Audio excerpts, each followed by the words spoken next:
Hola, buenas noches. Espero que estéis muy bien. Espero que todos estén bien en las manos de Dios. Principalmente en épocas como esa donde la fe es más que necesaria, es imprescindible. Es urgente que desarrollemos la fe que tenemos en Cristo. Y el tema de esta noche justamente es desarrollando la fe. Y quiero rápidamente darte tres pasos que tienes que dar si de verdad quieres transformarte en una persona de fe en medio de una situación como esa que estamos viviendo, donde todo parece debilitarse, incluso la fe, y no debe de ser así, no puede ser así.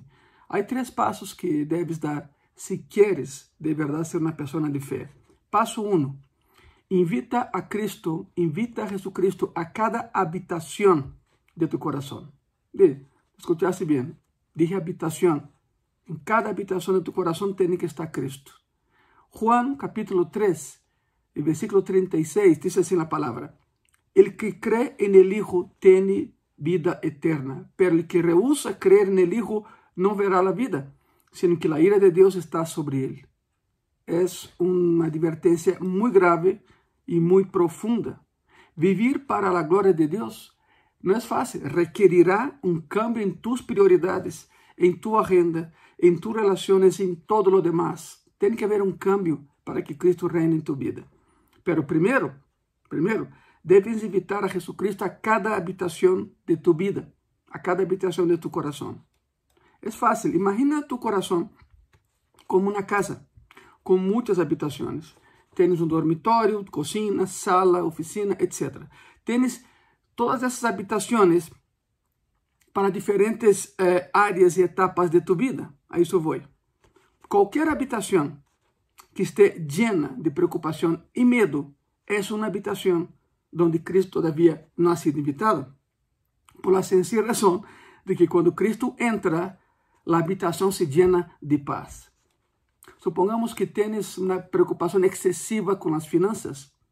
Ok, la preocupación es normal, pero la preocupación que no es normal es aquella que acaba con tu fe. Por lo tanto, si estás excesivamente preocupado por tus finanzas, es que todavía no has invitado a Cristo a la habitación de las finanzas de tu corazón y de tu vida. Donde sea que estés preocupado, en cualquier área, en cualquier habitación de tu vida, significa que Jesús no está todavía en esa habitación. Una vez más, ¿por qué? Porque cuando Jesús entra en una habitación, simplemente la llena de paz. Él es príncipe de paz. Entonces tus preocupaciones y tus miedos te dicen las áreas de tu vida donde todavía no has invitado a que Cristo reine. Es fácil, ¿no? Es fácil, no es nada complicado. Esto es importante porque Jesús dice que debes invitarlo a tu vida. Jesús no entra a tu vida si tú no lo invitas a las habitaciones de tu corazón. Y entonces, de esa manera, verás la vida tal y como es. Y te preparas para el reino de Dios. Quizás tengas dudas. La duda es normal. Preguntándose si tendrás fortaleza para vivir para Dios. Hay personas que dicen: yo no soy cristiano porque siento que no puedo. Y ese siento que no puedo acaba con todo tipo de fe que puede existir en tu vida. Y esa es otra cosa de la que no debes preocuparte, porque una vez que caminas con Cristo, Dios te dará lo que necesitas si simplemente decides vivir para Él y en Él.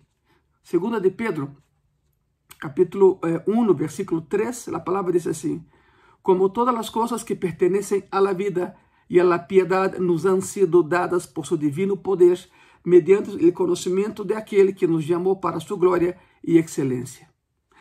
Deus te ama y Deus te hizo para sus propósitos.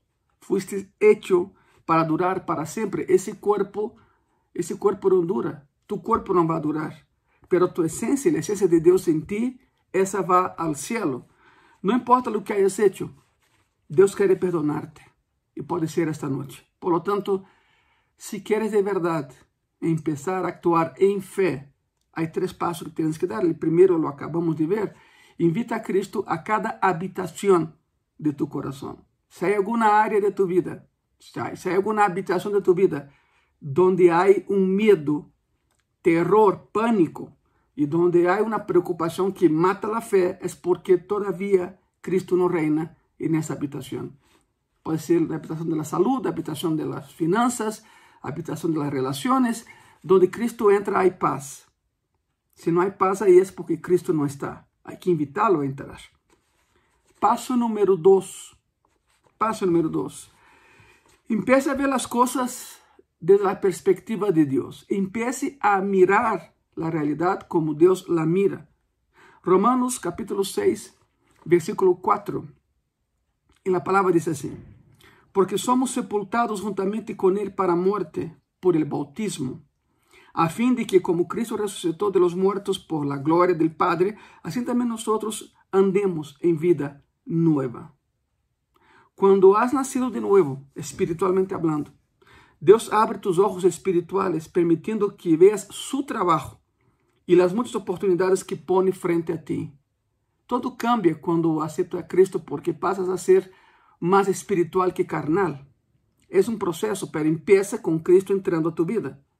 Dios también abre tus oídos espirituales para que seas capaz de escuchar lo que las personas en realidad están diciendo, en lugar de solo creer lo que ellos están diciendo. O sea, cuando Cristo entra a tu corazón, empieza a ver las cosas desde otra perspectiva, la perspectiva espiritual.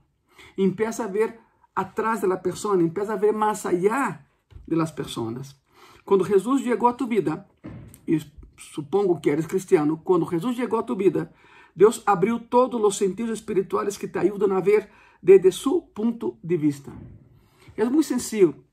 O sigues mirando las cosas a través de tu perspectiva, o empieza a ver las cosas desde la perspectiva de Dios. Te voy a dar un ejemplo muy claro. No sé si conoces el símbolo de Israel, que es la estrella de David, la Maguen David. Es una estrella con 6 puntas. No confundas con otra estrella de 5 puntas, esa sí es satánica, ¿verdad? Un pentagrama. Pero la estrella de David, la Maguen David, es la estrella de 6 puntas. Y algunos tienen explicaciones para esa estrella. Por ejemplo, algunos ven como 2 triángulos. Un triángulo que baja, un triángulo que sube. La unión de cielo y tierra y forma a estrella de David. Es bonito, pero no es esto. Algunos piensan que la estrella de David fue una invención nazi. Porque si ves fotografías y películas, desgraciadamente, de la Segunda Guerra Mundial, los campos de concentración, a los judíos en los guetos y después en los campos de exterminio nazis, les eran colocados en los brazos estrellas bordadas, estrellas de David, para simbolizar que ese es un judío. No, pero la estrella de David no fue inventada en la Segunda Guerra Mundial. La estrella de David fue inventada, digamos así, en el Éxodo. Porque justamente, hablando de punto de vista o perspectiva divina, la estrella de David es el campamento de Israel visto desde lo alto. Es la perspectiva de Dios del campamento de Israel. Algunas tribus acampavam más cerca del tabernáculo, algunas más lejanas. Entonces, la estrella de David surge de ahí. Es el formato del campamento de Israel en el Éxodo, desde la perspectiva de Dios. Decides lo que quieres hacer, o sigues mirando las cosas desde tu perspectiva humana y falible, o empieza a ver las cosas desde el punto de vista de Dios. Es más, tienes que dejar de verte como tú te ves, empezar a verte como Dios te ve. Quizá te veas como un fracasado, quizás te vea como un débil, pero Dios te ve como un exitoso y Dios te ve como victorioso en Él, solo en Él. Ahora te voy a dar otro ejemplo. Ejemplo muy claro, ejemplo muy simple de cómo funciona eso. Yo estoy seguro que has leído la Biblia varias veces o algunos pasajes de la Biblia y llegas a un versículo específico y simplemente dices, wow, ahora sí lo entiendo. Y habías leído ese pasaje muchas veces y nunca lo habías entendido. ¿Sabe qué pasó?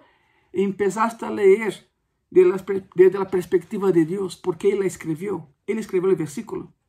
Intentaste con tus propias fuerzas entender lo que estaba ahí y nunca lograste. Pero cuando oras antes, y si oras antes de la palabra, Dios abre el panorama, abre tus ojos espirituales y entonces empieza a entender lo que está en la Biblia. Quizá has leído ese pasaje, no sé, 15 veces y por primera vez lo has entendido. ¿Qué sucedió? Bueno, simplemente Dios abrió tus ojos espirituales. Necesitas vivir por fe o nunca serás capaz de completar el propósito que Dios ha planeado para ti. Vivir por fe no es cruzar los brazos y pensar que las cosas van a suceder, porque eso no va a suceder. Vivir por fe es, haz algo, pero cree en Dios que lo que estás haciendo va a funcionar. Eso es vivir por fe. Entonces, hablando de vivir por fe, estamos hablando esta noche de desarrollando la fe. Primeiro passo que tienes que dar, invita a Cristo a cada habitación de tu corazón. Estamos en número 2, empieza a ver las cosas desde la perspectiva de Dios. Jesús quiere que lo reconozcas públicamente. E Ele nos ensina por que isso é tão importante. Tem que ver com a fé? Claro que sim. Marcos 8, versículo 38. Porque ele que se avergonzarem de mim, escute bem isso. Porque ele que se avergonzare de mim e de mis palavras en esta geração adúltera e pecadora, el Hijo del Hombre se avergonzará também de ele quando venga en la gloria de su Padre com los santos ángeles. Significa, ten cuidado com isso. Se tu negas que eres cristiano aqui, cuidado, quizá Cristo negue que te conoce. Se tu te avergüenzas de ser cristiano, Ele se avergonzará de ti delante del Padre. Por isso está o bautismo. O bautismo em águas não te hace miembro de la familia de Deus, solo a fé em Cristo lo hace. Pero o bautismo muestra que eres parte de la familia de Deus. Es como el anillo de bodas, es un recordatorio visible de un compromiso interno hecho en tu corazón. ¿Qué es el bautismo en aguas? El bautismo en aguas es una demostración externa de un cambio interno. El bautismo no te salva. El bautismo confirma que eres salvo. Y es tu decisión. Ese año en Gracia y Paz no hemos hecho bautismos. Vino la pandemia y ya todo el programa que teníamos para ese año. Y de hecho, en noviembre del año pasado nos reunimos y agendamos las actividades de todo el 2020 para Gracia y Paz. Y hay un dicho judío que dice así: ¿quieres hacer reír a Jehová? Cuéntale tus planes. Cuéntale tus planes. Él se va a reír. Seguramente en aquel día de noviembre del año pasado, él se rió muchísimo porque nosotros subimos horas con los líderes de Gracia y Paz haciendo el programa, la agenda de actividades para ese año. Y de verdad eran tantas actividades que tuvimos que dejar varias fuera. Cada mes había una gran actividad en Gracia y Paz ese año. Pero ¿qué es lo que vamos a hacer? Y los bautismos también, claro. ¿Qué es lo que vamos a hacer? Pues vamos a reprogramar lo de ese año para 2021. Por lo tanto, ese año no hubo bautismos, debido a la pandemia que estamos pasando, por supuesto. Pero el otro año habrá bautismos. Y si tú me estás viendo y no eres bautizado, por favor, búscame en la iglesia. Ya tenemos cultos presenciales. Búscame en Gracia y Paz y vamos a inscribir tu nombre en la lista que tenemos de candidatos a bautismo, pero para el próximo año. Por lo tanto, vamos al paso 3. Paso número 3 para desarrollar tu fe. Paso 3, 2 palabritas: no desistas. No desistas. 2 de Corintios 4, versículos 16 y 17. 2 de Corintios capítulo 4, versículos 16 y 17, la palabra dice así: por tanto, no desmayamos. Antes, aunque este nuestro hombre exterior se va desgastando, el interior, no obstante, se renueva de día en día. Porque esta leve tribulación momentánea produce en nosotros un cada vez más excelente y eterno peso de gloria. Pablo pasó por muchas situaciones y decía que todas sus broncas eran una leve tribulación momentánea. La diferencia entre personas fieles y personas infieles es que las personas fieles no se rinden a la primera señal de dificultades. Ellas siguen y siguen. Las personas fieles son determinadas. Las personas fieles son diligentes. Las personas fieles son persistentes. Las personas fieles no saben cómo renunciar. No saben cómo renunciar, porque creen en la solución que es Cristo. La pregunta es: ¿sabes cómo una pequeña semilla se convierte en un roble enorme? Un roble es solo una semilla que rehusó rendirse. Se rehusó rendirse. Le voy a comentar algo. Yo sé que no soy así tan inteligente.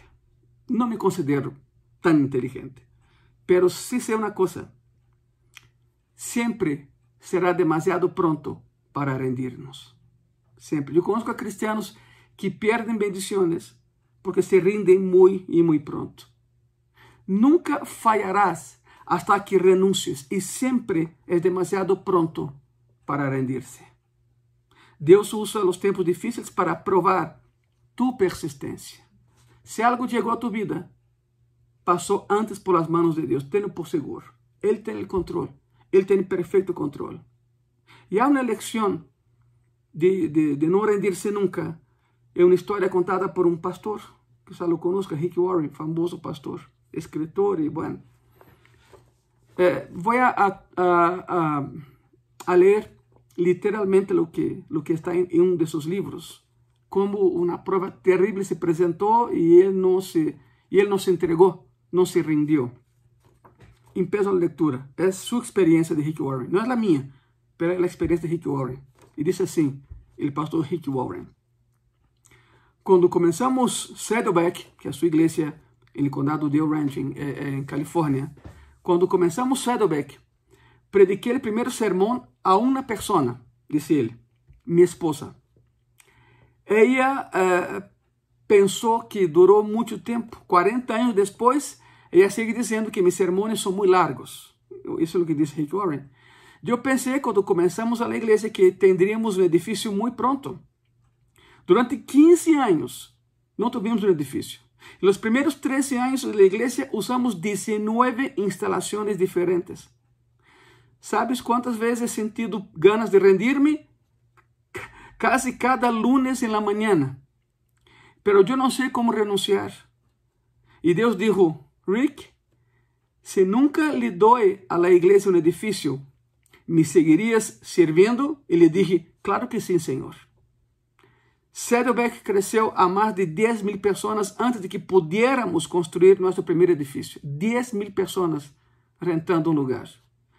¿Te gustaría levantar y quitar una carpa para una iglesia de 10,000 personas cada semana? No hay mucha gloria en esto. Es solo trabajo duro. Dios usa los tiempos difíciles para probar nuestra persistencia. Es lo que nos dijo Rick Warren. Muchas veces Dios permite pruebas, hermanos y hermanas, problemas, tribulaciones y dificultades en tu vida para enseñarte diligencia y forjar tu carácter. El problema por el cual estás pasando es una prueba de fidelidad. Tú decides si vas a probar o fallar la prueba. ¿Continuarás sirviendo a Dios aun cuando la vida es difícil? ¿Sabe algo? Servir a Dios cuando todo va bien es muy padre, es muy fácil. Pero a ver, sirve y alaba y adora a tu Señor en problemas, en carencias, en enfermedades. Terminamos una serie sobre los valles sin gracia y paz. Y los que estuvieron ahí, ¿se acuerdan? Yo mencioné, es muy fácil alabar a Dios en las montañas, pero a ver, baja al valle. Y el valle del oriente no es el mismo de México. Aquí en México hay valles hermosos, ¿verdad? Pero allá en el oriente los valles son angostos, son profundos, son como cañones. Es muy fácil adorar a Dios en las montañas, pero a ver, adora a Dios en los caños, en los cañones profundos, donde es tan profundo que el sol solo te pega el sol al mediodía, cuando el sol está sobre tu cabeza. Lo demás es sombra, es frío y es aridez. Gálatas capítulo 6, versículos 9 y 10, la palabra dice así: no nos cansemos, pues, de hacer bien, porque a su tiempo segaremos, si no desmayamos.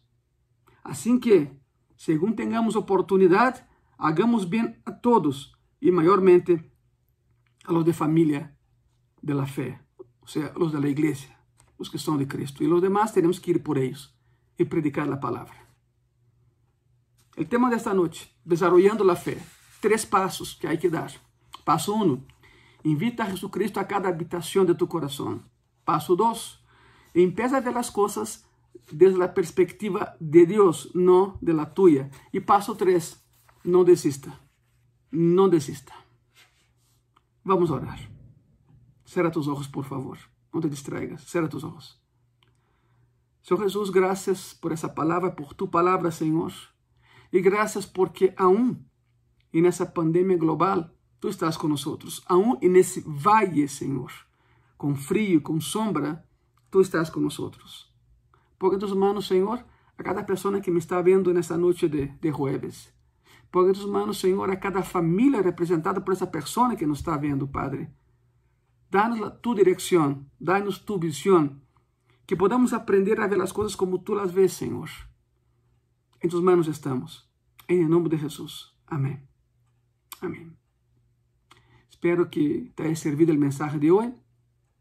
Y yo te espero el domingo en Gracia y Paz. Porque sí, ya tenemos cultos presenciales, ya lo saben. Se transmite por internet, sí. Pero nada se compara a estar en la casa de Dios. Los cultos son domingo a las 11 de la mañana y el segundo a las 12:30 de la tarde. Te espero allá.